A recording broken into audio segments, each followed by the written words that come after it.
Question number 76 is stated as the energy of a quantum state is generally dependent upon the quantum number. As we are well known with the formula, En is equal to minus E naught divided by n square. This is the general formula for the energy of electron in hydrogen atom, which we calculated by using the Bohr model. Here En is the nth energy of electron, E naught is the energy of the ground state of electron, and n is the principal quantum number. From this relation we can see that the energy of an electron is generally dependent upon the principal quantum number. So the answer to question number 76 is the principal quantum number n. In question number 77 we are asked that the two electrons in a helium atom. We can answer this question by using the Pauli exclusion principle, which can be stated as no two electron in a single quantum state will have the same four quantum numbers. So the two electron in a helium atom must have opposite spins. Hence the answer to question number 77 is opposite spins. That is, the two electron in a helium atom must have opposite spins. In question number 78 we have given that all of the ions that pass through crossed electric and magnetic field without deflection have the same. This question is related to the velocity selector, in which we have electric force is balanced by the magnetic force. That is, these two forces will be exactly equal. Electric force can be written as QE and magnetic force is written as QVB. Angle between velocity and magnetic field is 90 degrees, so we write it here just as QVB. Their simplification gives us V is equal to E over B.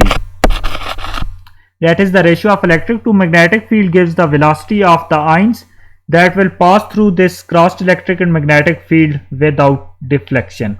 So far the ions that pass through this arrangement without deflection have the same velocity. Hence the answer to question number 78 is the velocity.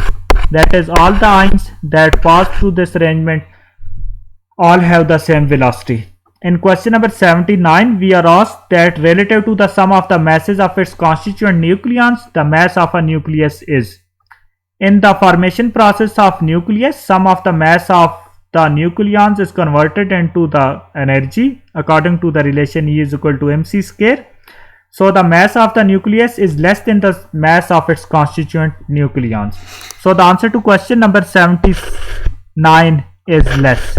That is, mass of the nucleus is less than the sum of the masses of its constituent nucleons.